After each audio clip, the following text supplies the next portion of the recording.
Okay, we're still Unit 11, which means we'll be working with circles again. Lesson number 2.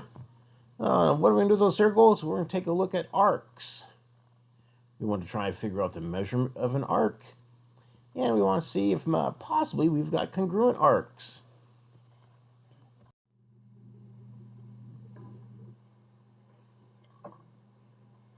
Okay, so central angle of a circle is an angle whose vertex is the center of the circle. So we got to get a diagram up here. Angle ACB is a central angle. Right, the vertex has to be at the center of the circle. Notice there are two arcs. One that's highlighted in red is the minor arc, AB. The one highlighted in blue is the major arc, ADB. Now, if you're a real sharp student, you're probably thinking, how come one of the arcs only uses 2 letters, and how come one of the arcs uses 3 letters? Well, if that angle ACB has a measurement less than 180 degrees, the points on that circle that lie in the interior of the angle form a minor arc with endpoints A and B. Notice we only need 2 letters for that minor arc because we're going the shortest way from A to B. So if you just see 2 letters designating an arc, you know to go the shortest possible route. Now, there's another way to get from point A to point B, right? I could take the long route around the circle to get from A to B. That's the major arc. So how do I know that I'm supposed to go the long way instead of the short way? I put that third letter in there. I say, hey, arc ADB. In other words, start at A, go through D, all the way, and then stop at B. And then if for some bizarre reason we get exactly half of the circle, we don't call it an arc, we call it a semicircle. Right? If the arc actually has endpoints that are the endpoints of a diameter, we say, hey, semicircle.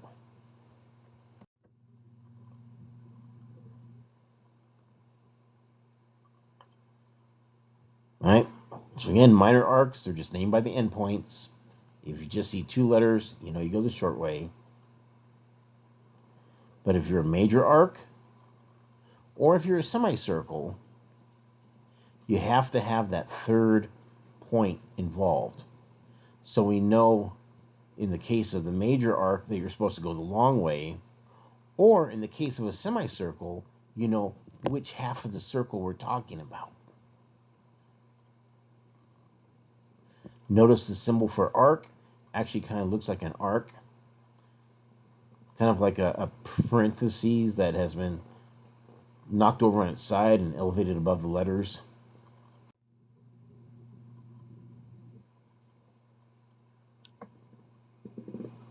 Now, the measure of a minor arc is exactly the same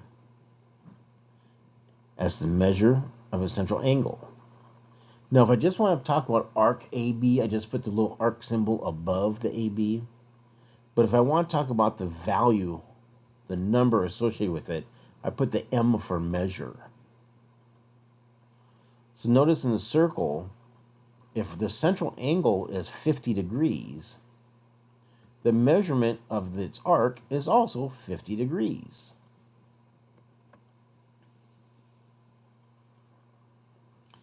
Of course, all the way around a circle is 360 degrees. So the major arc is always the difference between 360 degrees and the measure of its minor arc.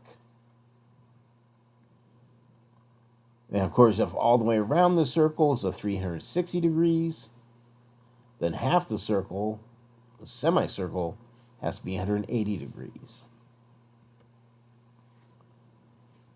So in this case, if I wanted to know the major arc, if I actually wanted to know the measurement of arc ADB, say, well, I know all the way around the circle is 360 degrees. 50 degrees is already used up. I can subtract and get 310 degrees. That'd be the measurement of arc ADB.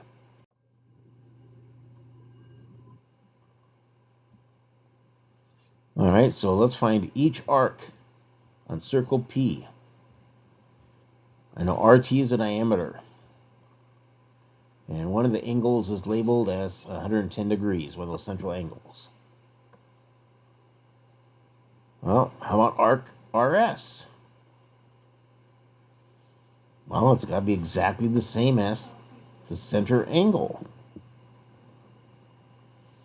Right? It's got to be 110 degrees because the angle is 110 degrees. Angle RTS. Well, piece of cake. I know all the way around the circle is 360. We've already used up 110. 360 minus 110 is 250. RST. What would be the measure of that arc? Well, since segment RT, that chord happens to be a diameter because it goes through the center of the circle, we know arc RST has to be a semicircle. So the measurement of arc RST has to be 180 degrees.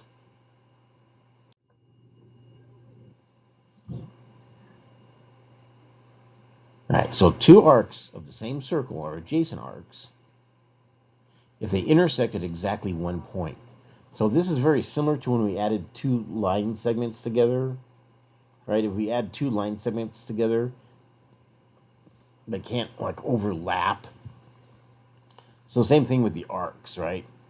If arc AB and arc BC, they touch at exactly one point, namely point B, we can add them together.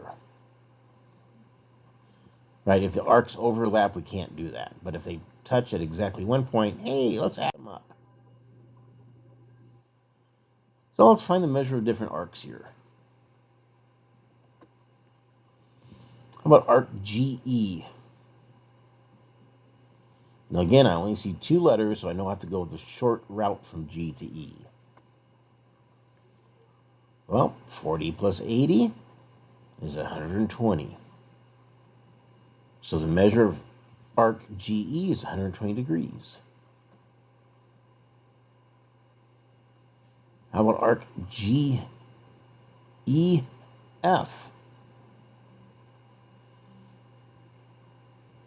Okay, we know the answer has got to be at least 180 degrees, if not more, because I've got three letters involved here. Start at G, make sure you pass through E, stop when you get to F. Well, there's 120 from our previous answer. Tack on another 110. Now we're up to 230 degrees. Or you could have done 40 plus 80 plus 110 and still arrived at 203 degrees. How about arc GF? Well, we know the whole circle's got to be 360 degrees. The other three arcs added up to 230. So what's left over? 130 degrees.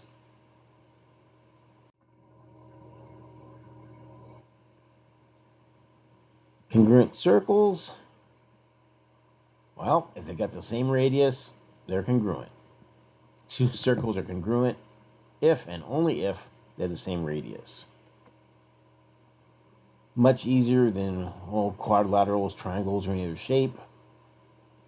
Because all circles have to be similar. Right? Circles always have the exact same shape. We just have to confirm they got the same size if they're going to be congruent. Right? Circle A congruent circle B. If and only if segment AC is congruent to segment BD.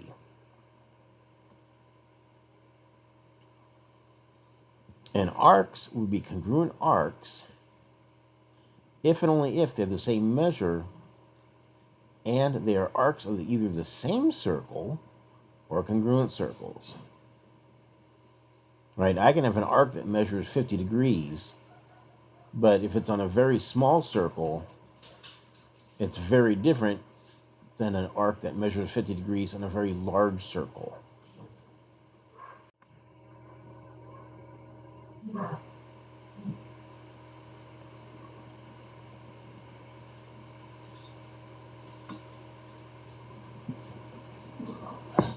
Now, of course, we can run this one either direction. We could say, hey, if the arcs are congruent, we know the central angles are congruent.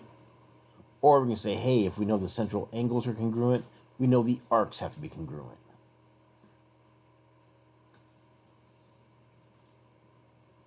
So again, that one small red tick mark lets me know that arc BC is congruent to arc DE.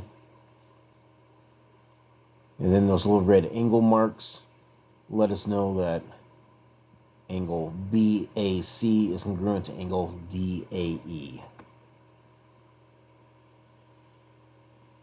Right? The arcs are congruent if and only if the angles are also congruent.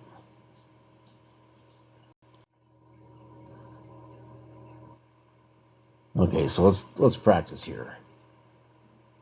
Are those arcs congruent? Yeah, they both measure 80 degrees. They're on the same circle, so sure enough, they are congruent.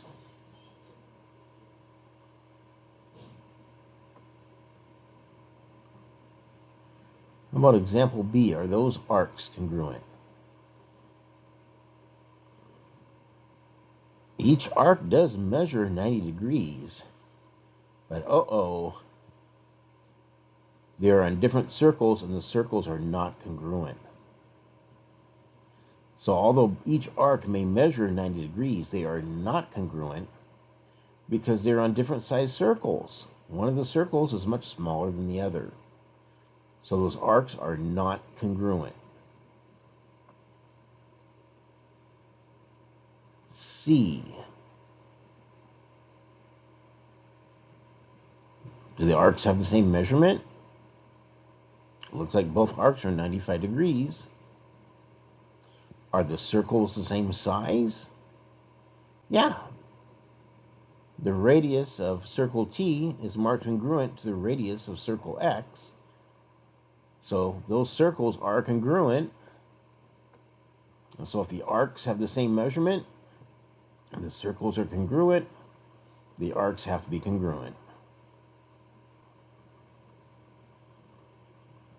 Again, if I want to use congruent, notice I just use the arcs. But when I want to talk about equal, then I got to put the M for measurement. Right? The measurements can be equal if the arcs are congruent, or the arcs are congruent if the measurements are equal.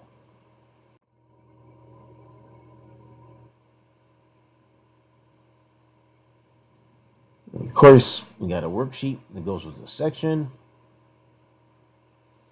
I'm assuming the worksheet won't take super duper long, which means you should also have some time to work on the IXL.